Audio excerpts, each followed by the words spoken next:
Boa noite, doutor Zé Boa Luiz. noite. Oi, Kátia, tudo bem? Tudo bem? Como é que tá aí? Oi, gente. Oi, Cissa. Tenho que botar um patrocinador aqui, que eu esqueci de botar.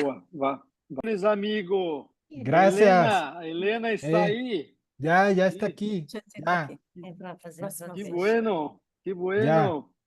Parabéns. Oh, Eu mirei a foto de Helena mm, com Carlos Morroy. Sim, ajá, eu sí. creio. Oh, Oh, Oh, se ve, no, se ve borroso. É. não, está, deu para ver, sim, sim. Muito bonita. Puxou a mano a madre e não usted. Sí, Gracias. exacto. Gracias a Dios. Gracias a Graças a Dios. Deus. Sim, está bem, Angel. Sí, todo Ela bien. está bem? Ah, Oh, Sí, olha. linda, linda. sí, gracias. Sim, Como muito, la mamá. muito bonita. Sim, sim, sim, sim. Está dormindo, amigo? Sí, poquito, dos É, que horas. bueno. 2 horas. É, bem-vindo ao clube. Bem-vindo Ya, ao clube. sí, gracias. Gracias. Sim, sim, ¿Y cómo están sim. ustedes? Muito ¿Todo bueno. bien? ¿Cómo les fue en el Estamos Congreso en Lagos? muy bien, muy bien. Qué bueno. Ustedes soube de como Carlos llegaste acá? No. No, 24 horas. Ele Wow. foi ao aeroporto, seu Sí, passaporte estava não válido, estava vencido. Ele sacou um passaporte emergencial, conseguiu um vuelo de última hora, foi para São Paulo e de São Paulo o vuelo de conexão estava chovendo muito e foi para outro estado que se chama Espírito Santo, em sí, Vitória, em uma sí. cidade, Bonito. e sim, pero que completamente Lejos. diferente, Bonito, pero muy sim, lejos. sim, lejos, completamente lejos.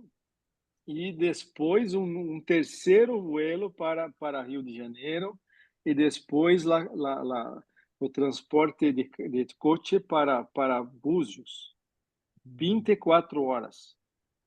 Uy, Oh, sim, bueno. sim. Mas ele ainda não. Eu penso que ele está fazendo o vuelo para voltar para México agora, Ok. para volver. Muy Sim, bien. sim. Qué bueno. Angel, temos acá Cecília com uma amiga que é Sí, a la, enóloga que la vai estar conozco. ouvindo. Sí, Sim, sim, qué bueno. sim, sim. Vino brasileño. Eu não sei, é uma surpresa. Es Não sei. sorpresa. Surpresa! Ah, É uma bueno. surpresa. Sim, não O podemos falar cachaza. antes. Cachaça Pode, não, ó, pode ser até não que é. vocês queiram mudar o lugar do próximo congresso, hein? Sim, sim, sim. Surpresa. É. Então, estamos esperando aqui um pouquinho mais as pessoas que vão entrar, um pouquinho. Vamos dar mais uns 3 minutos. Sí, muy bien.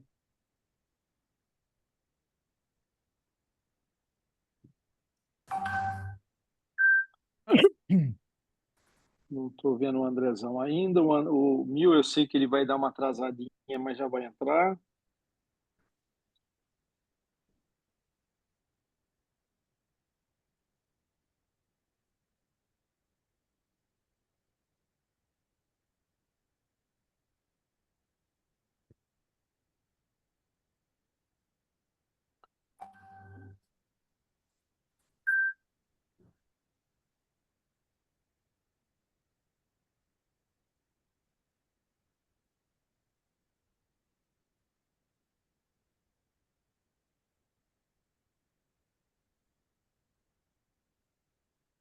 A André está entrando, já vai entrar. Que horas em México, Angel? Son las 5 de la tarde. 5. Eu penso que você não trabalha nada porque está sem fazer nada às 5 da tarde. No, tuve 4 pacientes y la última Sí. se quedó con alguien más. Sim, graças, Mi graças colega. por venir. Eu sei a Eh, dificuldade que tienes No, no, bien, deixar o serviço, graças. todo bien, con mucho gusto para saludarnos y para aprender de Sim, vinos y de dolor. sim, o mais importante, por Ujú. certo. Y para saber dónde estaba Carlos Monroy, que no ha regresado. Sim, eu não sei também. Provavelmente a pegar um vuelo para a Austrália, fazer um Sí, atalho para a Austrália, sim. sí, probablemente.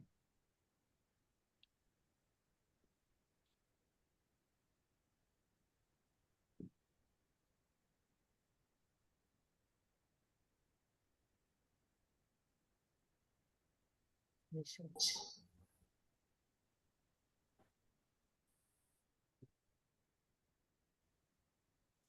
Pequena introduçãozinha, como eu cheguei até aqui, dei sem...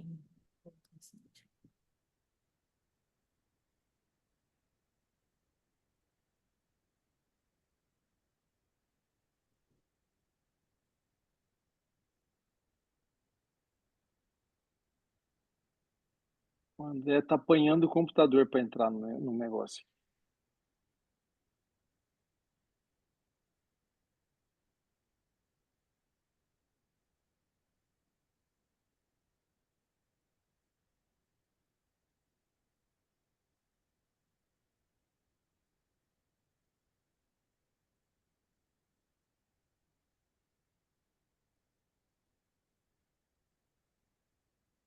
Eu vou fazendo aqui uns anúncios antes de sempre. Eu vou aproveitar aqui. Bem, boa noite a todos. Mais um Pen Wine aí maravilhoso. Hoje com a doutora Cecília Nobre, nossa querida, que já é membra efetiva do time. Vai falar aqui de ortobiológico no tratamento da artrose glenomeral, né, e também na artropatia aí relacionada ao manguito rotador. É um tema muito importante aqui para nós da intervenção. E a Cecília trouxe uma amiga, está aí do ladinho dela, que é a Gabriela, que vai falar de vinho. Muito obrigado a vocês duas, viu? E já já vocês falam, quero notícias, quero apresentação da Gabi também para saber dela. E eu também quero agradecer a todos da mesa que nós temos aqui sempre presentes. O André Mansano está entrando, o Mil já vai entrar. Nós vamos ter também o Leandro Brown, estou esperando o Leandro Brown entrar aqui. E com esse tema aí, muitas vezes a gente até coloca outro convidado junto aí para participar, não é, Cissa? Sim, E perfeito. E quero agradecer aos nossos patrocinadores, que é a OMED e a GenesMed, e a presença internacional do Dr. Angel, diretamente do México, da cidade do México. Graças, Angel. Hola, gracias, obrigado, muito obrigado. E sempre muito gosto quando está aqui com nós outros, sim. E agora Angel é um papai, um novo papai, o papai do ano. Sí, Felicitações, amigo. gracias, gracias. Todas as nossas aulas são gratuitas e ficam disponíveis no YouTube. São aulas aqui que todo mundo pode acessar, são palestrantes do mundo inteiro, sempre falando um tema atualizado de dor. E nós temos aqui uma presença já muito boa de participantes, tem muitos amigos aí, o Olímpio, um abração, Olímpio, e todos que estão aqui com a gente. Quero agradecer a todos. Aqui fica também um convite para o nosso Instagram, o Pen Wine. E como eu falei que as aulas ficam gravadas, né? Porém, quem está ao vivo vai receber. Deixa eu liberar aqui o microfone do Leandro, que eu já agradecia que ele ia estar presente. Fala, Leandrão. Tudo bem, amigo?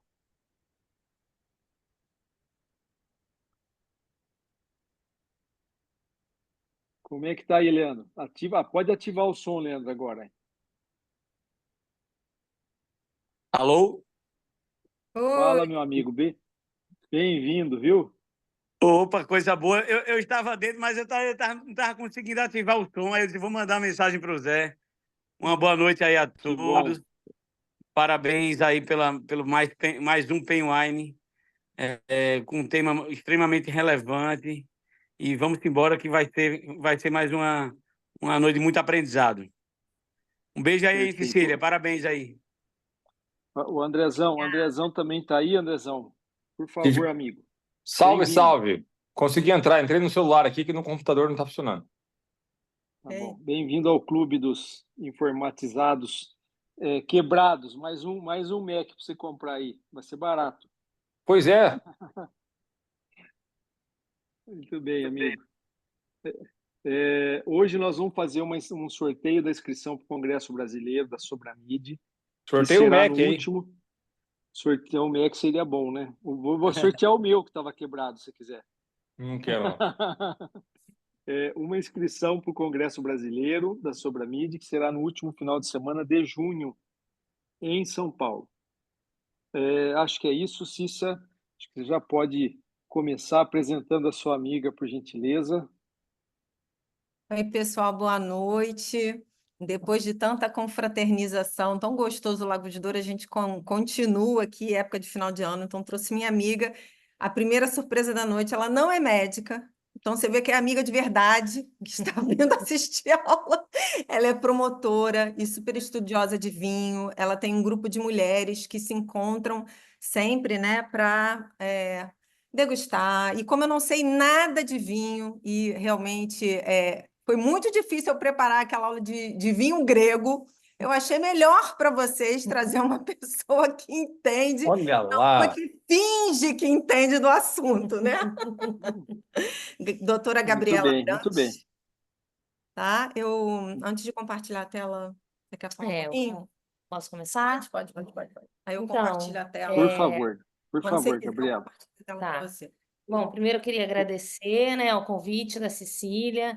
Eu assisto algumas vezes, mais através do YouTube, né, não online, mas inclusive assisti a aula da Cecília. A Cecília deu um show, o que já me traz um grande, o grande primeiro desafio, né, é falar com Cecília, junto a Cecília, ombrear a Cecília nessa oportunidade, porque é uma médica maravilhosa, uma professora espetacular, uma pessoa Gente, incrível. como é bom ter amigos, né? Uma pessoa incrível, uma das pessoas mais generosas que eu conheço. Então, assim, parte do que ela falou, vocês acreditem na generosidade dela. Estou de acordo com você. É. Eu Quando a também. Quando a Cecília me chamou, eu perguntei qual seria o tema dela, ela me disse que alguma coisa, e aí, que eu falar de errado da área médica, vocês já me desculpem aí antecipadamente, mas seria alguma coisa de medicina regenerativa e que um grande estudioso seria um francês, o Philippe Hernigot, né? E aí, na minha cabeça, poxa, vamos escolher um vinho francês. Eu conversei com Cecília achou, realmente um vinho francês. E começou minha primeira grande procura, né, de que vinho eu vou trazer para o pessoal, um vinho francês. Mas confesso que a França não é, e vinhos franceses não são não é onde está o meu coração no momento, né? E vinho é vida, vinho é alegria, vinho é amor, e eu acho que para a gente falar de vinho, ainda mais numa oportunidade como essa, né, em que eu poderia escolher, eu pensei em escolher. Eu não estava assim totalmente tranquila, né, com a França. Eu falei, peraí, vou abrir minha adega e vou conversar com a França de alguma maneira, né? E aí fui olhando os vinhos que eu tinha e achei um vinho que tinha um corte bordalês. Opa, ali já começou, né, a conversa com a França. E aí, conversando com meu marido, falei, olha, eu escolhi aqui já o vinho e tem o corte bordalês, é nele que eu vou, porque eu quero linkar com a França. E aí ele falou, olha, dá uma olhada, estuda um pouco mais a fundo o local desse vinho, que você vai ver que a França está muito mais presente.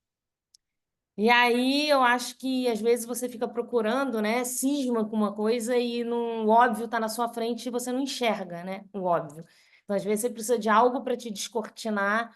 E aí eu acho que eu vou fazer uma surpresa, assim, não sei se as pessoas daqui conhecem o local, conhecem a fundo esse local. É o local onde hoje mora meu coração, é um país que eu já visitei algumas vezes, que se eu tivesse que escolher um lugar sem ser o Rio de Janeiro para morar, eu moraria nesse local. Então, vou pedir para a Cecília começar a apresentação, que eu vou Vocês já vão entender do país que eu estou falando, e depois a gente vai entrando, sempre conversando com a França, né, em homenagem e respeito aí ao Ernigot, já que o evento é Pen and Wine. Qualquer dia a gente vai fazer um Wine and Pen, aí a gente... Esse Então, eu eu quero estar lá.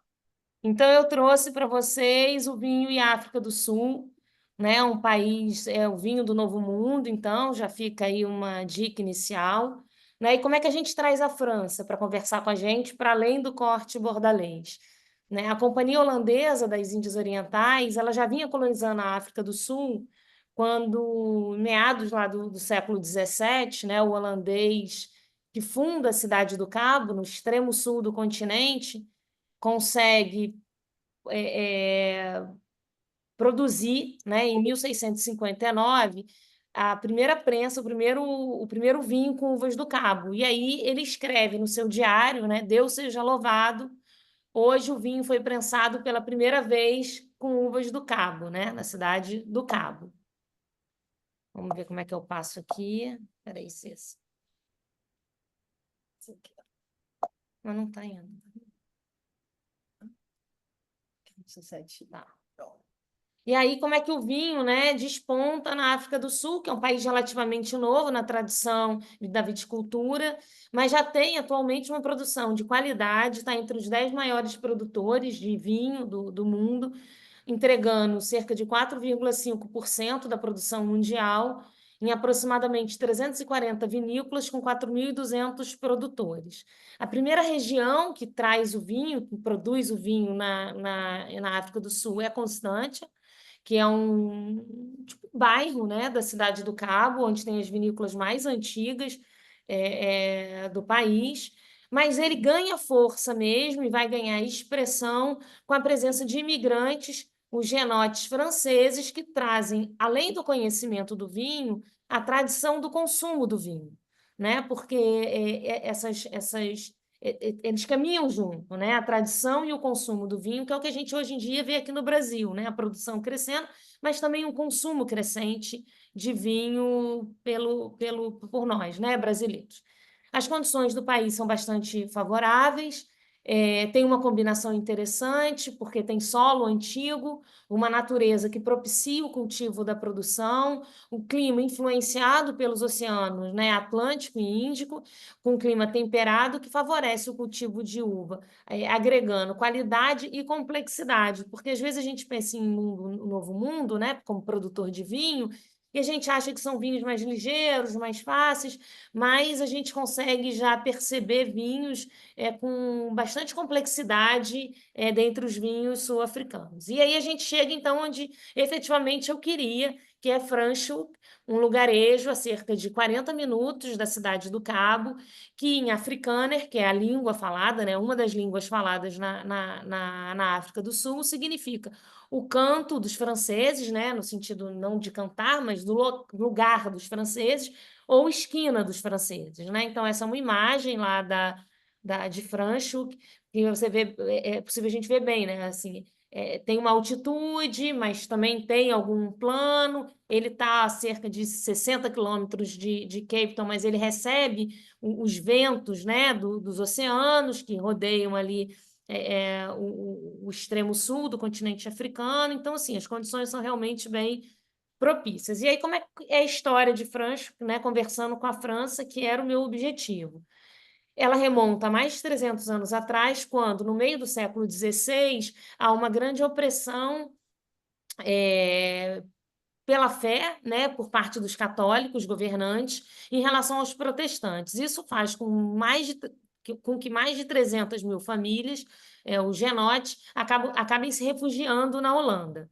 E como é que eles vêm para o Cabo, né? Como é que essa população vem para a cidade do Cabo e depois para Franschhoek? O governador, né, da cidade do Cabo, que tinha sido era uma cidade recém-nascida, né? Ele faz um pedido à Companhia das Índias Orientais para que eles fornecessem especialistas que trabalhassem, né, com vinhas e oliveiras, para que pudessem ser cultivados, né? A gente sabe que normalmente onde se tem vinho se tem azeite, né? Então onde se tem vinha, né, as videiras também se tem as oliveiras. E aí eles queriam especialistas nisso para trazer para esse novo mundo, né, que nascia. E queriam trazer para essa região de Franschhoek, né, que ela tinha, inclusive, outro nome. A Companhia das Índias, então, oferece um pecúlio para essas pessoas que aceitam vir para a África do Sul, que seria terra para cultivar por um período mínimo de 5 anos, mais uma verba, né, para isso que seria o pecúlio. O pedido é aceito. Em 1887, parte da Holanda um primeiro navio transportando os refugiados da colônia para o Cabo, né, os huguenotes franceses que estavam refugiados na Holanda, vem nessa primeira leva, e em março de 68, 3 meses depois, vem um segundo navio com mais alguns desses huguenotes que deixam os Países Baixos, né, lá na Holanda, rumo à cidade do Cabo. Então, ao todo, chegam 277 huguenotes, se instalam, então, nessa colônia holandesa, que, logo com a chegada dele, já recebe esse nome de Franschhoek. Então, o vinho se desenvolve na África do Sul como um todo, graças aos esforços desses refugiados franceses, né, que chegam e influenciam não apenas a cultura do vinho, né, como eu falei, da produção do vinho, da vitinicultura, mas também a gastronomia e a arte de vivre, certo? Eu peço ajuda aqui da minha amiga francesa, que fala francês melhor que eu. Então, essa é uma pequena cidade, né? Essa aqui é uma foto que eu tirei da primeira vez que eu fui. Eu já tive 3 anos, né, na cidade do Cabo, na região. É uma cidade pequena, com cerca de 17 mil habitantes, mas é, sem dúvida nenhuma, a cidade mais charmosa de toda a região e das 14 zonas mais importantes produtoras de vinho na África do Sul. Tanto que a gente pode observar que aí é uma das esquinas principais, que é Bordeaux Street, com a Eugénie Street, né? Então, é um ponto bem importante de Franschhoek. Eu trouxe uma das primeiras vinícolas aí de Franschhoek, né? A gente já tinha falado lá de Constantia, que tem uma das vinícolas mais antigas da África do Sul. E aí, La Motte é uma das vinícolas mais antigas já de Franschhoek, que representa bem como é que foi construída, né? Ali aquela população. Então, em 1965, um pedaço de terra é concedido para um imigrante alemão. Eu não sei se eu falei, mas a língua que eles falam, né, o africano, ele é uma mistura de idiomas, né, europeus, principalmente holandeses, alemães e franceses, com a população local e mais alguma população asiática que foi chamada e foi importada para trabalhar, sobretudo os malaios, né? Então, a La Motte segue, né, nessa mesma linha.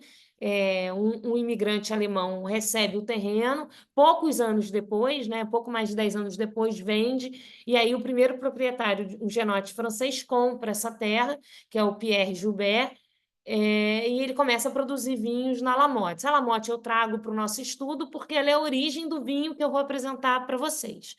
Ela tem origem, né? Ela é inspirada numa aldeia na Provence, e ela começa a produzir efetivamente vinho e cultivar e colher o vinho em 1752 com a produção de 4.000 vinhas.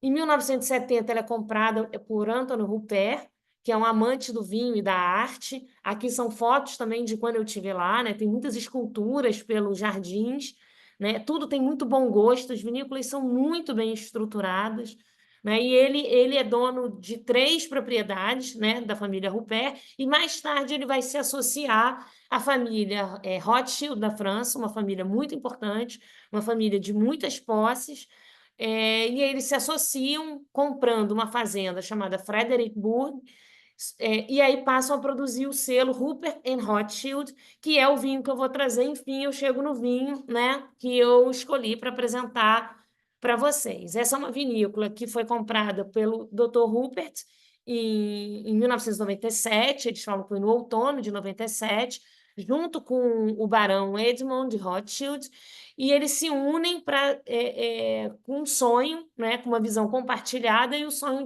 de criar vinhos sul-africanos icônicos, de qualidade excepcional, com a promessa de manter uma dedicação à precisão e à perfeição na fabricação dos vinhos. Hoje, as gerações das famílias seguem e permanecem como guardiães do legado de seus pais, né? No cuidado, aqui é a foto da entrada dessa vinícola, Rupert Rothschild, que eu tirei ano passado, quando eu estive lá. Então, esse é o vinho, né? Que eu estou aqui com a garrafa dele. Eu não, depois eu posso mostrar, porque eu acho que agora não vê, né, Cissa? Tá? Sim, Não sei se está vendo, mas eu estou apresentando aqui a garrafa, né? Para além É que eu fechei aqui, não precisa não, além da apresentação. Ele é um blend bordalês, que eu falei, né? Eu fui procurar o que eu tinha, né? Para começar a conversar com a França. A gente sabe que o blend bordalês ele é composto de Merlot, Cabernet Sauvignon e Cabernet Franc, às vezes aceitando, né, em pequenas proporções, alguma outra composição, muitas das vezes o Petit Verdot, que entra ali para dar uma acabada no vinho. Ele é um vinho que tem uma tonalidade de um rubi profundo, né? A análise olfativa dele é bem framboesa, tomilho. Ele vai evoluindo, né, para umas especiarias de canela, tabaco, e ele vai, porque ele tem um envelhecimento bem meticuloso, que eu vou apresentar também para vocês, em barricas de carvalho francês.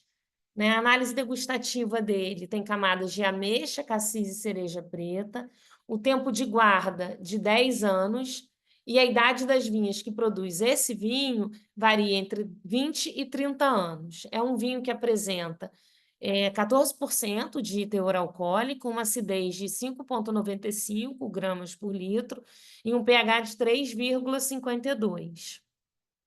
A irrigação das videiras é feita por gotejamento, que é uma das formas assim que se entende como, vou dizer melhores, né? Mas é uma forma mais inteligente, porque ela é sustentável, ela não só não tem um desperdício de água, como ela também não atinge a videira onde não é para atingir, então ela permite que as uvas cresçam, né, e amadureçam no tempo mais correto, sem nenhum dano à videira em si. A colheita é toda manual, entre meados de fevereiro e março, né, em razão da temperatura, quando vai chegando ali o fim do verão. A vinificação, ela utiliza um classificador óptico, que às vezes é chamado também de mesa escolhedora, que consegue classificar os frutos, né, retirando galhos, insetos, pequenas outras impurezas que possam contaminar a produção desse vinho, né, dessa bebida que é super viva e qualquer elemento estranho pode fazer o enólogo perder ali o que ele quer produzir, né, o que ele está buscando ali da uva. A fermentação é em inox, seguida por um contato pelicular prolongado, que significa manter o líquido, né, em contato com as cascas, né? E essas remontagens, que também são chamadas de betonagem, são umas misturas que a cada tempo vai sendo feito para ter mais contato com o mosto, né? com as cascas. Isso, depois ele vai complementando com uma fermentação melolática em barricas novas, e com a intenção dessa fermentação diminuir a acidez do vinho, né? Tudo feito com controle de temperatura, agregando maciez, complexidade, aromas, sabores, né? Com destaque para notas amanteigadas. Depois ela passa por barricas, ela tem um estágio em barricas, um estágio de maturação em barricas de carvalho francês por 18 meses, né, dividindo percentuais, né, o maior percentual em barricas de segundo uso, mas seguida, né, logo depois de barricas novas, que a gente chama de primeiro uso, e um pequeno percentual em barricas de terceiro uso. Né? A opção da barrica francesa é porque, diferentemente da americana, ela permite mais troca de oxigenação, que é um dos objetivos, né, da barrica ali na confecção do vinho, e ele empresta texturas mais sedosas, porque ele tem esses poros mais finos, e permite que o vinho evolua de uma forma mais lenta, mais equilibrada, conferindo maior elegância e equilíbrio aos vinhos. Né? Algumas curiosidades, tá? Ainda da África do Sul, para quem é apaixonado por vinho, né? A gente tem o vinho de Constance, que ele é um vinho de sobremesa, um vinho que é produzido desde o início, né, nessa região de Constância. Eu poderia falar bastante sobre esse tipo de vinho, né? Mas eu já estou falando aqui, segundo o meu cronômetro, há quase 20 minutos, então eu não vou me estender, mas uma curiosidade é que era um vinho que o Napoleão Bonaparte era super apaixonado por esse vinho, então, assim, ele tomava, dizia que quando estivesse perto da morte era isso que ele queria beber. Quando se fala de África do Sul em vinho tinto, né, se pensa imediatamente no Pinotage, e um dos pinotages de mais expressão, ele é o pinotage da vinícola chamada Kennecott, que é nessa região também, né, de Franschhoek-Stellenbosch, que elas são ali unidas, eu vou mostrar no mapa para vocês. E se falando em branco, o vinho icônico do vinho mais popular, né, da África do Sul é o Chenin Blanc, que também é chamado de externo, né? Ele pode ser, lá na África do Sul, é também chamado assim, que é essa taça desse último vinho aqui, que para mim aparece à direita, né? Que é de uma vinícola, dessa vinícola Orniels.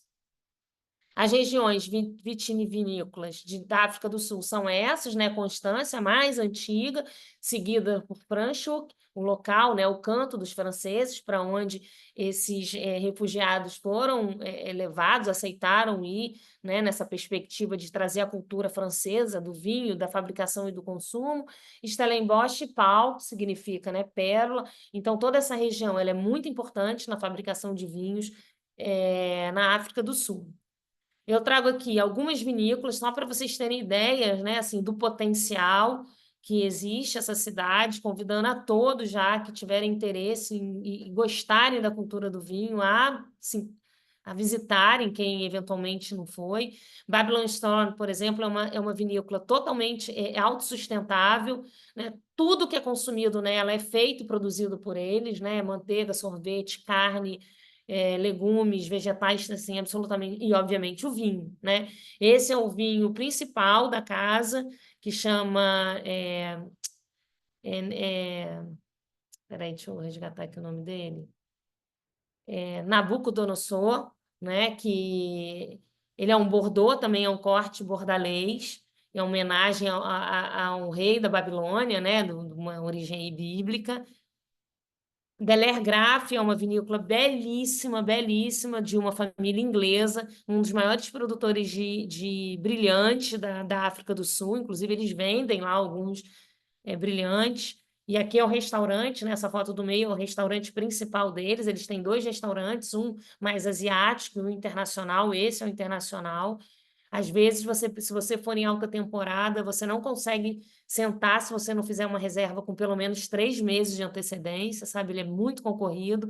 Esse vinho que está na minha mão, eu não degustei, porque eu ganhei esse ano de presente de um casal amigo que foi e trouxe, me deu de aniversário.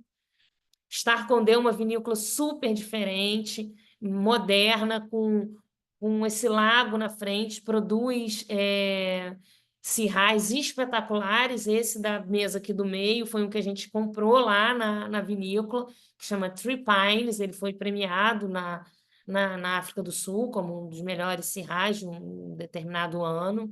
E aqui do lado a carta, né, dos principais vinhos dele. Depois eu posso deixar a apresentação para a Cissa compartilhar. Orniels, uma vinícola linda. Essa foto, inclusive, eu tirei da internet, porque quando eu cheguei nessa vinícola, o restaurante já estava cheio, então eu não consegui captar essa imagem, que é uma imagem muito bonita. E aqui já são imagens mesmo feitas, né, por mim. Esse Orniel Signature ele foi super premiado, recebeu pontuações importantes na avaliação assim, mundial do vinho, né, para além da África do Sul. Orniels foi um jogador de golfe sul-africano, tinha o apelido, tem a curiosidade de ter o apelido, né, The Big Easy, e esse nome dá os vinhos de entrada da Orniels, todos se chamam The Big Easy, aí mudando só a uva, né, que ele trabalha, mas mesmo os vinhos de entrada são assim espetaculares. Tocar, uma vinícola que trabalha muito com artes também, né? Essa foto do meio, a foto do restaurante deles, com uma vista linda. Essa caixa é a caixa sequencial, né? De uma vertical do vinho principal deles, né? E aqui na tampa da caixa tem uma árvore que é bem uma obra de arte mesmo, que inaugura, né? Quando você entra na vinícola, é essa imagem que você vê. Fairview, uma vinícola totalmente orgânica, muito ligada à fabricação de queijo, né? Eles fazem degustação com queijo, como vocês podem ver, mas investem muito em queijo de cabra. Esse é um vinho que eu tomei recentemente deles, 13%, mas é um blend, 13% de álcool, com uma estrutura boa, é bem gastronômico. Lanzerac, uma vinícola super antiga, com vinhos também premiados, né? O Chardonnay deles é espetacular, eles têm um blend chamado Le Général, que também mostra bem uma vinculação com a França, né? Com os vinhos franceses. E chegando aqui na última, Bois Chandal, uma vinícola mais moderna, mostrando o espírito, né, da cidade, que na época dos festivais, na época do verão, tem os festivais e as pessoas vão até as vinícolas, levam suas cangas, suas cadeiras, suas almofadas, sentam e ficam degustando, tem pequenos food trucks, né, e aqui eles, por exemplo, era a opção de champanhe com ostra, né, e aí é um ambiente super agradável. Então, assim, as áreas aqui mais detalhadas, né? Mas eu vou avançar, porque eu já falei demais. E aqui o encerramento, falando que o vinho é a bebida da alma, que nos conecta às tradições e os sonhos, né? Uma fala de uma pessoa anônima, mas que poderia ser minha, poderia ser de qualquer um de nós que é apaixonado pelo vinho. E eu acho que encerra bem essa fala, porque conecta a tradição da França, né? O velho mundo, com vinhos icônicos, vinhos assim, que merecem, né, todo o nosso respeito, mas o sonho também do mundo novo que queria fazer e fez, e agradeceu a Deus quando teve o primeiro vinho e convidou pessoas que estavam refugiadas, e a coisa aconteceu dessa forma espetacular. Então, eu agradeço aí a atenção de todos. Peço desculpa pela delonga aí na fala, porque eu sei que o mais importante hoje é falar das questões médicas, mas era isso, eu estou à disposição para qualquer dúvida, qualquer comentário. Tá ótimo, Gabi. Muito obrigado. Vamos fazer um brinde aqui, ó. Peraí. Vamos lá. Gente, Ela não é Tá joia. incrível, gente. peraí, deixa eu Vamos- colocar. E o Mil. Ainda fez Amigo. um roteiro de viagem para vocês. Boa, boa. Não, E Zé, aí, eu vou fazer com suco de aqui, ó. Aqui, ó. Tô fazendo com suquinho, ó. suquinho. Com Perfeito. suquinho. Aí, ó. Gente, Um brinde Valeu, para vocês. valeu. Isso que eu chamo de aula, hein? Perfeito, Foi uma perfeito. aula mesmo. Não é? Legal, muito Foi bacana. mesmo. Não é demais? Boa. Eu vou Vai lá, agora. vai lá, Aham. Cissa. Manda ver. Boa aula. Deixa eu fechar essa daqui. Peraí. Fechar essa daqui dela. E vou colocar aqui. Vocês estão vendo? Sim. Beleza. Então, vamos lá. Aqui Não vou... tá aí. Vocês estão vendo? Tá vendo sim. Tá? Então, tá bom. Isso aqui, na verdade, é para trazer um pouco da experiência da gente, do ambulatório de ortobiológico que a gente montou ano passado na UERJ, tá? Então, a gente ainda não tem todos os resultados, mas a gente está ganhando uma experiência que é bastante interessante aí no cuidado do paciente. Não vou me alongar muito nessa questão, mas é só para dizer o seguinte: esses pacientes todos são acompanhados pelo serviço de ortopedia e fazem a fisioterapia e alguma reavaliação na fisiatria. Então, a gente está posicionado dentro da fisiatria, do ambulatório, recebendo os pacientes de ombro da ortopedia, que, na verdade, a gente tinha uma quantidade de 100 pacientes na fila para prótese reversa, tá? Então, o que a gente encontra mais lá na UERJ? Principalmente a artropatia do manguito. Então, são esses pacientes que, na verdade, têm a cabeça humeral quase na orelha, né? Então, a gente tem alguns pacientes de artrose primária e, que eu me lembre, uma paciente com osteonecrose de cabeça humeral, que na verdade é uma paciente que a gente não sabe nem a doença que ela tem. Ela está no ambulatório de doenças raras, em investigação, e ela não faz parte desse projeto especificamente. Mas a gente tem feito o acompanhamento dela, principalmente porque ela engravidou e já teve a neném, e a gente cuida dela aí semanalmente, tá? Então, falando basicamente da artropatia do manguito e da artrose primária, e muito maior número da artropatia do manguito. Nossos pacientes, na verdade, têm todos esses fatores de risco, tá? Todos. A faixa etária, mais ou menos, a gente tem, inclusive, bastante pacientes na faixa dos 50 anos, às vezes alguns pacientes na faixa dos 40 anos, tá? Mas todos relacionados à lesão por uso excessivo, trauma e aquela questão metabólica, né? Dos pacientes que têm dificuldade, inclusive, até para comprar medicação para controle de hipertensão e diabetes, tá?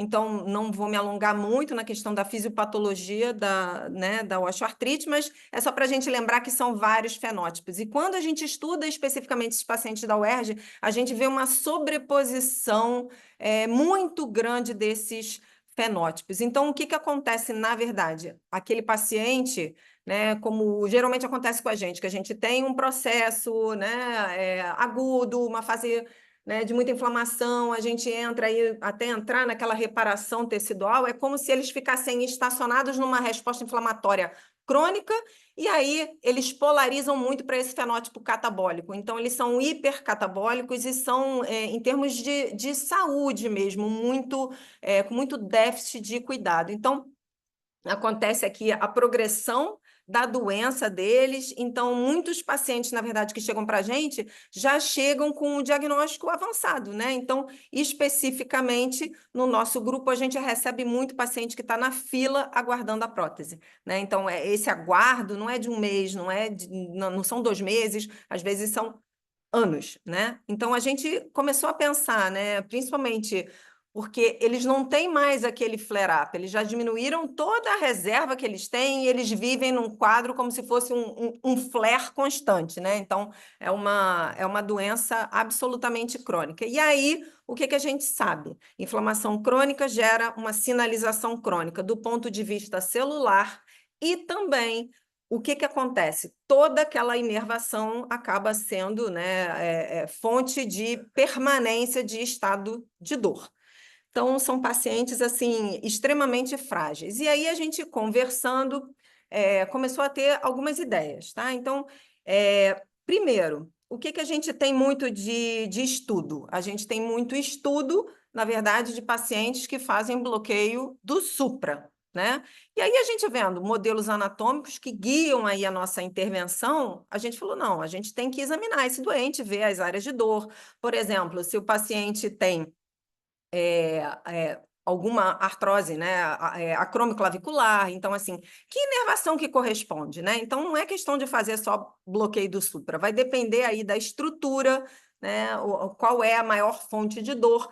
Então, a grande falha, assim, que a gente começou a ver, né, no cuidado com relação a bloqueio de nervo periférico era querer que apenas o bloqueio do nervo supraescapular, apesar da inervação ser realmente muito maior, quando a gente vê aqui em todas as estruturas, mas em algumas a gente tem uma apresentação muito forte do peitoral lateral, do axilar, principalmente naquela imagem que a gente vê osteófito inferior.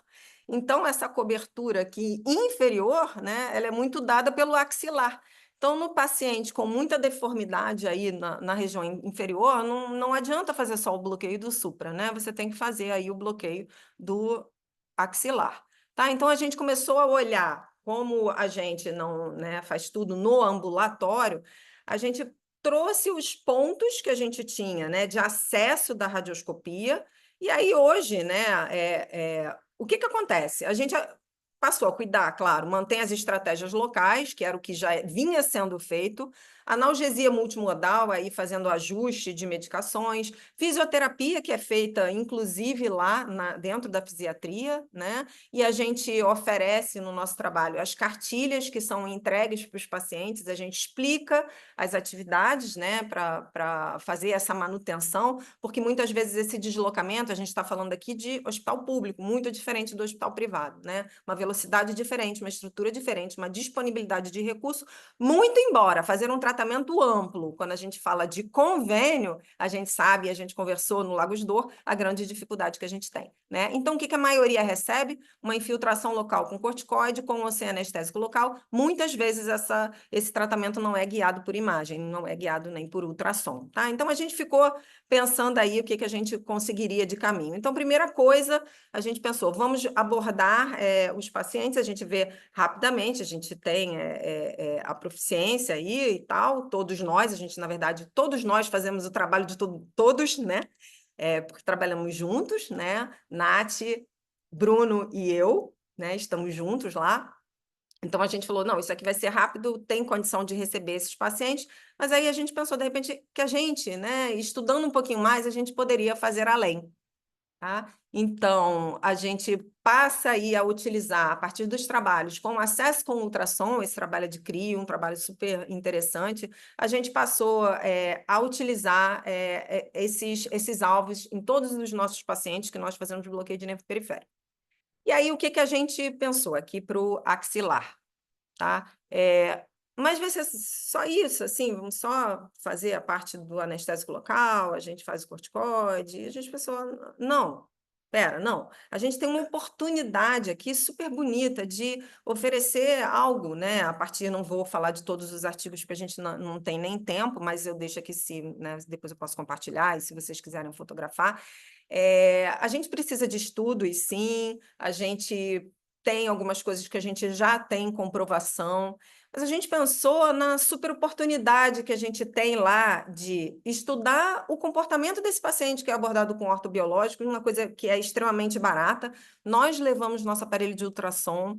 Inicialmente, a gente levava a nossa centrífuga, mas agora o serviço já tem a centrífuga, tá? Então, o que a gente começou a fazer?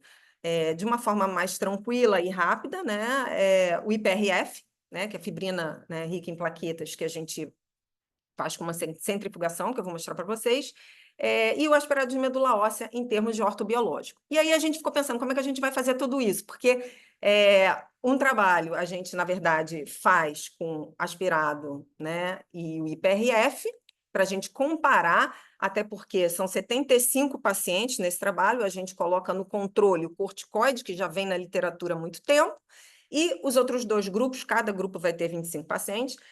O que um faz? 25 grupos IPRF e 25 grupos aspirado de medula óssea. Então, esse trabalho, que é especificamente de ortobiológicos, cujo controle são os pacientes em que a gente faz injeção intraarticular com o Triancil, a gente já fechou e a gente está na avaliação. E aí, os outros pacientes, na verdade, o que a gente fez? A gente foi recebendo mais pacientes, então, desse número de 100 iniciais, né, a gente acabou recebendo mais pacientes, e aí a gente fechou um outro trabalho, que é, na verdade, fazendo bloqueio de nervos periféricos de acordo com o exame físico desse doente, com o exame de imagem, né? Então, todos esses pacientes têm uma avaliação clínica, a gente faz o exame físico, a gente pede raio-x para comparar a ramada, tá? E aí, esse aqui é o desenho do nosso trabalho de BMA e PRF, tá bom? Então, esse aqui já está na fase das reavaliações, com todos os questionários sendo realizados pelos nossos alunos de iniciação científica, tá bom? Nesse protocolo aqui, que é o que a gente faz lá, mostrando aqui o sistema fechado, até porque a gente faz ambulatorialmente lá na fisiatria, e esse aqui, que ainda faltam 10 pacientes para a gente fechar, que a gente também randomizou, alguns estão voltando para reavaliação e alguns pacientes a gente está esperando para fazer a primeira vez, tá bom? Então, na verdade, a gente vai ver aí um grande desenho, e aqui, esse é um paciente super querido, foi um dos primeiros pacientes que a gente fez IPRF.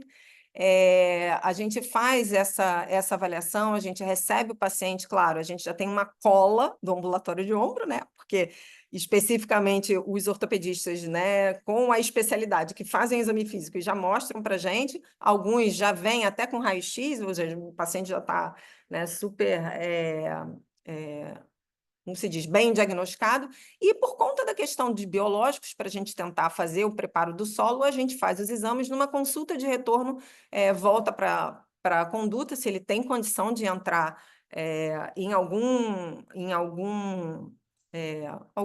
projeto, né, algum desses projetos, tá bom? E aí eles são randomizados e passam a ter esse segmento. E aqui mostrando aqui numa reavaliação desse paciente. Então, o que na verdade acontece? São pacientes que não têm dinheiro para comprar medicação, né? Então, essa analgesia multimodal é muito complicada, né? Porque é multimodal num paciente que já tem hipertensão, diabetes coronariopata. Então, se você acha que ele vai comprar medicação, né? Ele não vai.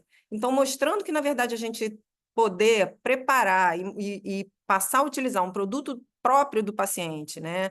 E nos casos que a gente puder combinar o bloqueio de nervo periférico, depois que a gente fechar todo esse nosso estudo, acho que a gente acrescenta aí, sobretudo para o paciente de instituição pública, uma melhor qualidade de vida, sabe? Um acompanhamento digno, né? Que eles merecem. Então, aqui os critérios de inclusão e de exclusão dos nossos trabalhos, os questionários, na verdade, que a gente faz antes do procedimento, 30 dias, né? 3 meses e 6 meses. Tá? Então, são todos preenchidos, os questionários estão aqui, tá? Depois, se vocês quiserem olhar. E aí, o que acontece? Os resultados do primeiro trabalho, que é especificamente com ortobiológicos, a gente tem percebido o seguinte, né? A gente ainda está naquela fase inicial da avaliação. Então, aquela fase inicial que parece que o corticoide é muito melhor, né? Mas alguns pacientes já estão retornando com 3 meses, né? Alguns a gente já retornou com 6 meses, a gente não tem como, isso já está na fase de estatística, mas o que a gente percebeu, e uma surpresa muito incrível, é o IPRF. Tá? É muito difícil da gente quantificar, a gente tenta quantificar, mas né, acho que muitos colegas também têm essa dificuldade, né, até para ver exatamente o que entrega cada produto, mas a grata surpresa foi o IPRF com uma centrifugação única, porque a gente sempre espera, né, até pelo potencial analgésico do BMA, que o paciente com BMA fique, né, muito melhor com o IPRF, a gente já tem visto que mesmo com uma injeção de IPRF, tem pacientes que ficam super bem e super gratos, então mostrando que uma estratégia muito factível da gente realizar, a gente pode, né, em outros centros, mais estudos, né, e utilizar essa técnica. Então, acho que, além da questão de cada técnica especificamente, que a gente tem que melhorar a nossa condição técnica, aqui, se vocês olharem, né, para esse paciente, numa posição, a gente tem 2 acessos. A gente tem como entregar o ortobiológico, né, aqui na intraarticular, e ainda associar, eles estavam tão quietos, ainda associar o bloqueio de nervo periférico para trazer uma condição melhor. E aqui, com relação a todos os estudos, na verdade, a gente tem que ter uma meta realista, né, em tudo na vida. Então, que condições de trabalho a gente tem, né? Então, nos qualificar para poder entregar melhor, né, em todos os serviços. Em termos, né, de cada instituição, a questão de todos os hospitais hoje em dia terem acesso ao aparelho de ultrassom, muitos já contarem com centrífuga, que não, o ultrassom é caro, mas a centrífuga não é a mesma coisa, né? Então não tem nem comparação. Então, para que a gente tenha aí um trabalho consistente com a nossa persistência e a gente possa fazer, na verdade, tudo melhor aí para esses pacientes. Então, só para mostrar para vocês, aí depois no final, tem a outra surpresa depois, né? Tem meus amigos queridos que estão comigo e estarão comigo amanhã, lá na UERJ, Bruno Rossini e Natália Mourão, que acho que muita gente já conhece, Viviane, Cris e Ellen, que são minhas amigas que trabalham no consultório, tá bom? Então, eu quero... abrir Fantástico, aqui Cíntia. para a mesa. Fantástico, fantástico. Viu? Uma apresentação aí maravilhosa. Um trabalho lindo, hein? Com um lado social maravilhoso. Parabéns. Queria realmente, ó, é digno de você. É trabalho que você faz com muito carinho aí. Nós sempre somos orgulhosos de tudo que você faz e mais uma vez você mostrando isso para gente, tá? Eu queria, estou abrindo aqui os microfones da mesa. E eu queria aproveitar um pouquinho, eu falei do Olímpio, mas tem um monte de gente aqui super conhecida. Nós batemos aí 105 pessoas presentes aqui para ouvir você falar e mostrar esse trabalho que você fez. Então tem muitas pessoas queridas aí, tá? O Bernardo, o Felipe Duarte, é, Vai rodando aqui, tem a Karen Tan, tem a Paula Jäger, tem o Takeda, enfim, eu estou rodando rapidamente aqui, eu vou esquecer de passar algum nome aqui, o Marcos Vinícius, tem vários colegas, amigos, e que são muito queridos da Dor, agradeço a presença de todos. Tá o Renato Bevilacqua, que eu já vou já abrir também o microfone para ele. Mas como nós temos um convidado internacional aí, vou abrir primeiro para o Angel. Por favor, Angel, passo-lhe a palavra, amigo. Usted necessita habilitar o micrófono. Sí, bueno, espero que me comprendan. Primero felicitar por la presentación tan importante, tan bien hecha y muy práctico. Y quería preguntarle su opinión de la combinación de la terapia regenerativa con métodos precisamente como la radiofrecuencia o como la crioablación. ¿Cuál ha sido su experiencia combinándolos? Si en algunos casos inicia con regenerativo y radiofrecuencia o primero parte de uno y si no mejora parte hacia otro, ¿qué recomendaciones nos darían? ¿Sí me comprendió? Sí, está apagado el micrófono.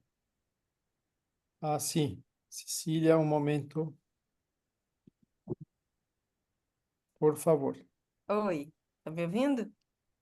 Tá? Sim, Sim, então, esse trabalho é feito no Hospital Universitário e lá a gente não tem acesso à radiofrequência e à crio. Então, o que era feito usualmente eram sequências de bloqueio de nervo periférico. Então, essa necessidade por esse tempo de espera e uma coisa que eu não falei, né? Tem alguns doentes lá que, na verdade, acabavam indo para a prótese por dor e não tanto por perda de função de fato. Então, quando a gente começou a fazer a parte dos ortobiológicos, os bloqueios de nervo periférico, a gente começou a conseguir visualizar o que era a incapacidade, realmente pela disfunção, pela artrose em si, pela questão da artropatia do manguito, ou se era uma dificuldade por dor, até pela questão mesmo de expressão deles, de não conseguirem entender, né, assim, o que o médico perguntava. Então, alguns caminhavam para a prótese e poderiam ser tratados com bloqueio de nervo periférico, com ortobiológicos. Então, nessa espera, a gente está fazendo a seleção, e aí, que é o que a gente pensa, isso melhora a indicação da prótese. Então, realmente vai para a prótese, quem precisa de prótese, e nesse tempo, até antes da prótese, ele tem a chance de reabilitar, ter um ganho cardiorrespiratório, né, cardiovascular, um ganho muscular mesmo, uma redução de sarcopenia, controle glicêmico, que a gente sabe que nem cicatrizações, né, e questão de infecção pós-operatória atrapalham pra caramba o cirurgião. Então, acho que assim, foi um aprendizado grande. Isso no público, né, que no privado eu misturo as técnicas, então eu faço bastante crio, tá? Antes eu fazia muito mais radiofrequência, tá? Quando a regenerativa passou a entrar muito na minha vida, eu passei a olhar diferente, porque um fator muito importante que eu acho na regenerativa, quando você, por exemplo, faz uma prolo, um bloqueio de nervo periférico e avisa esse doente, olha, sua glicemia, sua hemoglobina glicada está ruim, seu ácido úrico não está, você tem aí para usar um produto seu, você tem 1 mês, 2 meses para compensar, e você oferece melhor analgesia, ele participa desse cuidado. Então, eu acho que, independente, talvez a gente nunca consiga provar qual produto que é o melhor de todos, né? Mas acho que essa participação do doente, quando ele entende que vem dele e que ele precisa participar e que existem alternativas que a gente pode fazer e oferecer, acho que melhora, a gente tem mais uma chance de ganho. Então, hoje, eu deixo a radiofrequência, na verdade, por exemplo, para paciente que tem uma doença mais avançada, dependendo da faixa etária, é difícil de eu fazer num paciente, por exemplo, de 50 anos, a não ser que tenha comorbidade sarcopênico, não vai aderir ao tratamento, aquele cara não vai fazer, né? Então, eu uso menos, eu vou fazendo as indicações. Por exemplo, radiofrequência, às vezes, num paciente oncológico, onde você não vai fazer a regenerativa, né? Então, é isso, entende? Acho que eu tento me posicionar dessa forma. Muito bom. É, vamos passar também a palavra para o Leandro aí. Leandro, você também trabalha com regenerativa, tudo. O que que você tem aí para nós aí? Primeiramente, Cecília, parabéns, viu? Lindo trabalho. Realmente, a gente sabe da dificuldade que é você estar lutando contra uma correnteza que geralmente leva você a desistir desses tipos de projetos. Parabéns mesmo. Eu vou muito nessa linha aí também agora.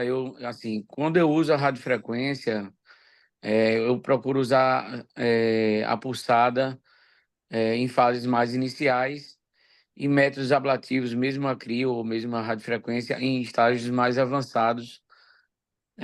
Eu costumo usar o BMA também, em algumas situações específicas que termina que a gente associa o BMA com outros biológicos.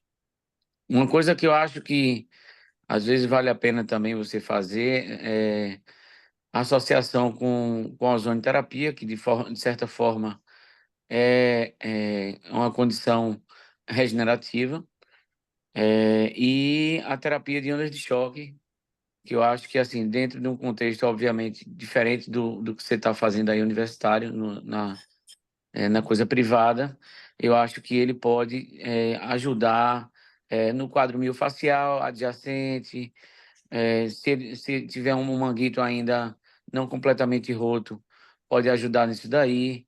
Então, e aí eu costumo associar as terapias regenerativas das diferentes formas possíveis. Tem um laser de alta intensidade que também pode ajudar nisso daí. Então,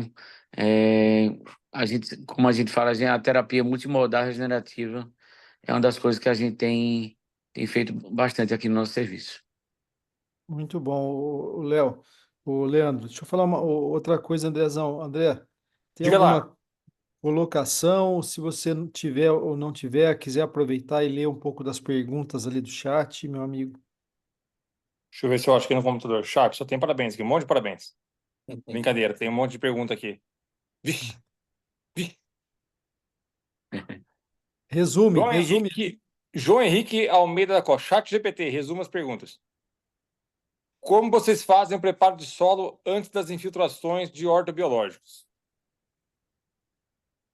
Vai, Cissa.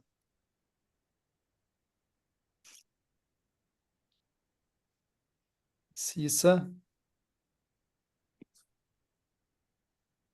Deixa eu ver Tem que abrir o microfone, Cecília. Não fecha o Eu não microfone, vou mais Cissa, fechar meu por microfone, não, é que eu gentileza. não quero atrapalhar Sim. ninguém. Bom, falando com relação à terapia por onda de choque, lá na fisiatria, a chefe é Ana Mourão, né? E Natália, que está aí, que eu já vi que ela está aí, é filha de Ana. E Natália, quando ela estava na barriga da mãe, ela já fazia terapia por onda de choque.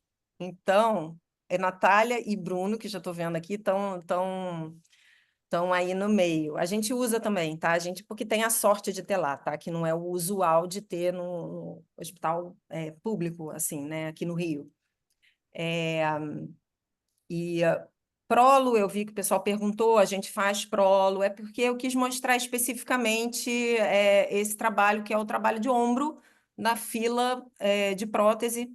A surpresa que a gente teve com o IPRF, né? Então, a gente faz, tudo isso a O gente faz. PRF está sendo superior dentro do que você viu, comparado Cara, com não o é BM. isso, é que a gente achava que não é que é superior, não é isso, mas é que a gente tinha a expectativa de que, na maioria dos doentes, a gente ia ter que ficar fazendo mais vezes, diferente do BMA, entendeu? Porque BMA, tudo bem, a gente faz uma vez, certo? Ok? Você vai fazer uma aplicação mensal, você vai, né, na tua prática normal, usual. A gente está falando aqui, na verdade, de um sistema público que a gente tenha um monte de doente, né? É diferente. E a gente achou que ia ser muito melhor, entendeu? Isso que eu quero dizer. E foi uma grata surpresa para a gente, né? O feedback do IPRF. Foi isso. Então, acho que assim, na verdade, vai depender, por exemplo, tem gente que pode pensar, não, eu não vou utilizar porque eu não posso fazer PRP nesse lugar, então não vou usar nenhum produto de sangue periférico. Então, o que a gente quis mostrar é que a gente, né, existe essa alternativa, né? Então, acho que é basicamente uma coisa mais simples, entendeu? De entender. Alguma coisa aí, André, a mais para acrescentar aí? Nope. Não.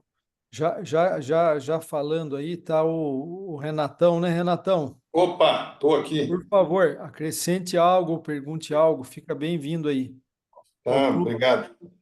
Cecília, eu queria dizer para você que eu fico muito orgulhoso, como médico brasileiro, de ver uma iniciativa como a sua, e a qualidade da produção científica que vai ser esse trabalho, né? Tenha certeza que esse trabalho vai ser muito citado, viu? Eu tenho algumas sugestões metodológicas, né? Você está com um trabalho com 4 braços, né? Então, você vai ficar aí com 25 pacientes cada braço, ainda num follow-up grande. Você vai ter várias desistências, né? Isso aí é que vai acontecer. Então, para você ter significância aí hoje em dia as revistas só aceitam, revistas de grande impacto só aceitam um follow-up maior que 2 anos, né? Então, são as dificuldades que você vai ter. Só estou te assustando um pouquinho sobre o que vai acontecer na hora de você publicar. Mas eu faço mais uma sugestão. O trabalho tem 25, como você tem 4 grupos e 4 braços, tentar, então, dividir por subgrupos, porque aí você vai conseguir, por subgrupos, aumentar, na verdade, a sua quantidade, o seu N, mesmo que você tenha grandes desistências. Por quê? Porque existe hoje uma discussão, ninguém sabe ao certo se é verdade ou não, mas eu mandei para você no seu WhatsApp, não sei se você viu, um artigo Ainda não vi. um artigo do Bone and Joint, de 2013, que é o começo de uma discussão sobre um ângulo que é o CSA, né? O Critical Shoulder Angle. Então, muito menor que 30, provavelmente esses pacientes vão ter mais artrose, muito mais que 33 vão ter mais chance de lesão do supraespinhal, né? Isso aí seria, se vocês conseguissem, porque com raio-x simples você faz esse cálculo, e com a ressonância também faz esse cálculo. E aí você ficaria, pelo menos, mesmo se você tiver uma grande desistência e os seus Ns caírem nos seus grupos de 25, você poderia ficar pelo menos com 2 grupos para comparar. Um grupo que tratou a dor com um CSA normal e o outro que tratou um CSA anormal, né? Mas, olha, vocês estão de parabéns. A Natália também, eu já conheço a Natália, o trabalho da Natália, vocês estão fazendo muita diferença. Qual foi o último ano do Bolsonaro? Foi 2 anos atrás, é isso? 22. 22. Em 2022, nós fizemos um simpósio, a Associação Paulista de Medicina, a SBRET e o Colégio Brasileiro de Acupuntura. Então, nós fizemos um simpósio junto com o Ministério da Saúde sobre tratamentos para a fila da prótese com ortobiológicos. E foi muito bem aceito no Ministério da Saúde naquela época. Nós fizemos, inclusive, um trabalho demonstrando para eles a diminuição do custo para esses pacientes que estão na fila da prótese, no caso ali seria prótese de joelho, né? E agora, você trazendo esse trabalho, o que me vem à cabeça é que deveria incluir novamente, tentar novamente essa incursão no Ministério da Saúde, e eu me coloco aqui à disposição até para, se vocês quiserem, é claro, incluir vocês no próximo simpósio, que nós combinamos de fazer esse simpósio novamente em 2025. Ah, legal. Muito bom. Além da artrose do joelho, colocar a artrose do ombro também, por que não? Não é isso? Perfeito, perfeito, amigo, perfeito. Ô, Renatão, deixa eu chamar também o Mil aqui. O Mil faz bastante terapia biológica. Mil, abre o microfone aí, amigo. Gente, Deixa eu vou eu... rapidinho harmonizar aqui com chocolate e o vinho. Vocês bebem o vinho, eu como chocolate, tá? Tá. Deixa eu ver se o Mil abre aqui o microfone dele aqui. Mil. Aqui. Fala, Mil. Enquanto o Mil tá habilitando, acho que tinha mais perguntas ali, não tinha? Qual o protocolo de centrifugação para o IPRF que está sendo usado no projeto? O que... Aberto. Na verdade, a gente centrifuga 60G 5 minutos.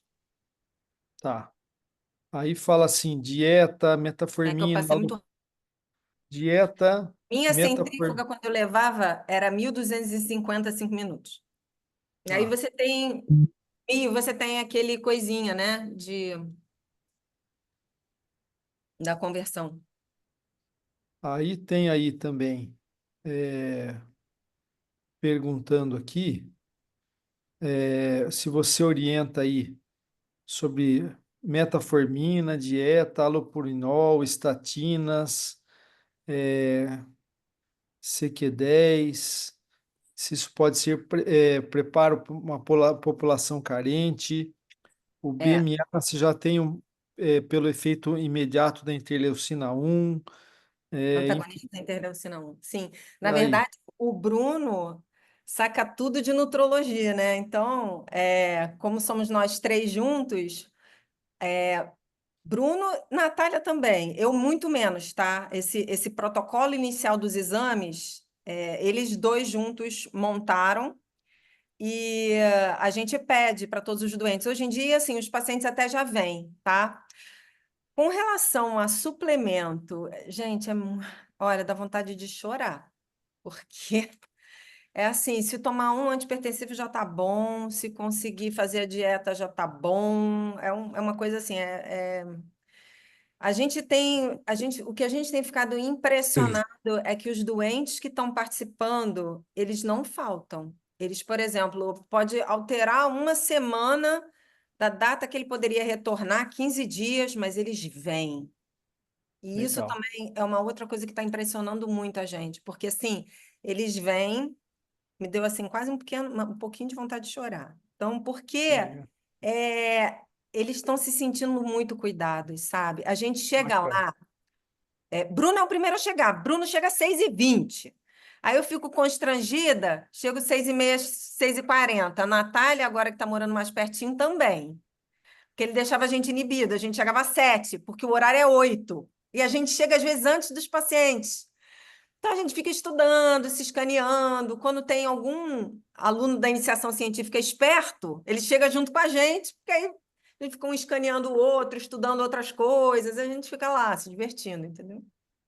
Mas é isso, o mais difícil realmente é... Uma dúvida minha, Cissa, por exemplo, esses pacientes todos artropatas são sarcopênicos também, né? Isso é é consequência da outra, Muito, né? Seja muito. localizado, mas são. E esse biológico, você acaba utilizando ele também na musculatura periarticular. Existe uma visão dessa ou ainda está trabalhando muito articular? É uma curiosidade. Não, no trabalho a gente está fazendo articular, mas nos doentes que são fora do trabalho, eventualmente a gente vê a lesão, ainda mais quando o doente já traz um laudo legal. Alguns trazem, tá? Outros, a maioria, é só o raio-x que é feito no hospital. Mas quando traz, a gente faz no tendão, a gente faz, né, na região que tem a doença e a gente vê. Então, assim, a gente vê a diferença. Só que nos pacientes do trabalho, não. Quando é o paciente fora do trabalho, por exemplo, esse caso que um dia a gente vai realmente apresentar, que foi super interessante, que é essa menina que a gente não sabe nem ainda o que ela tem, ela é enfermeira, já tem prótese de quadril, ela tem necrose em tudo quanto é lugar. A gestação inteira, e ela tem múltiplas alergias, tá? Alergia de pirona, blá, blá, blá. Enfim, a gente foi levando ela com bloqueio de nervo periférico, a gestação inteira, ela teve um neném no tempo certinho, e aí ela tá com um cordãozinho lá reservado, ela fez injeção uma vez, eu não lembro o que que foi, agora eu não sei se foi BMA ou se foi PRF. Não, foi PRP, não foi PRF. E aí ela disse que o resultado não foi legal. Então, a gente está aguardando aí a amamentação dela para a gente pensar aí, no caso, o que que a gente vai fazer. E aí a gente está começando a querer, principalmente porque Bruno e Natália são ortopedistas, né? A fazer o tratamento do osso subcondral. Então, aí a gente... Muita calma nessa hora, mas a Sim. gente vai devagarzinho. A gente acabou de começar, Sim. né? É um ambulatório que mal Cissa, fez um ano, acabou de nascer. e uma outra curiosidade, eu entendi bem que você faz bloqueios nos pontos né, sensitivos, como se fosse a Uhum. derivação, e não a neurólise, é isso? Não a neurólise, nem a A químio, gente lá só tem condição de fazer ROP ou chilo, né? E o entende? biológico não tem fenol, não tem álcool, radiofrequência, então, por enquanto, né? Então, lá é o que a gente pode fazer. Muito bem. Angel, André, algo mais? Não. Boa, Cissa, parabéns. Bacana, né, cara? Super. Fala, Angel. Bueno, en cuanto al fenol, nosotros sí llegamos a utilizar fenol en el hospital donde estoy, que es público, que es el Instituto Nacional de Cancerología. Sí tenemos radiofrecuencia, pero no lo hacemos en todos los pacientes. Los hacemos en algunos casos seleccionados y cuando no tenemos el acceso a la radiofrecuencia, porque ellos tienen que comprar sus agujas, llegamos a utilizar proloterapia y combinamos con fenol en el nervio supraescapular a concentraciones bajas, concentraciones de 6%, 7%, y ahora con estos puntos periféricos es una forma bastante segura de poderlo aplicar. Sim. Quería, Usted não hace biológico. en el Instituto de Cancerología, ¿no? En el medio privado, PRP y BMA, pero por fuera y en algunos casos seleccionados. No es lo que más hacemos, pero en el Instituto de Cancerología en el público, lo que más hacemos proloterapia. Ahí no hacemos PRP dentro de la institución. Y bueno, quería aprovechar para preguntar su experiencia intraóseo, perdón, ya sea en el húmero o en articulación glenohumeral, si tiene alguna experiencia de inyección intraósea. A gente ainda não fez, mas a gente está doido para fazer. Assim que liberarem, a gente faz. Perfeito, perfeito. Vamos perguntar, ô Renato, já que você está aqui conosco, amigo, e o Mil ainda não conseguiu voltar, tem algo a mais para acrescentar? Nós temos aqui um tempo curto na plataforma, mas Só para a nível obrigado por de. ter vindo, viu? Obrigado você, viu, meu amigo? Obrigado, Cecília, também. Eu fiquei muito honrado por ter sido convidado pela Cecília para ver esse caso. Ô, Cecília, você sabe que a gente tem uma associação de doenças raras aqui em Campinas, o presidente, inclusive, é meu amigo, né? E a gente acaba atendendo esses pacientes, viu? E existem aí 3 síndromes importantes que podem associar a alergia. Não é verdade, na verdade, não é alergia ao anti-inflamatório, é alergia ao inibidor do COX-1. E isso também, essas síndromes também levam à necrose, acho necrose óssea, né? E eu fiz uma coisa com esses pacientes que eles reagem muito bem à inibição da fosfolipase 2. né? Porque você pula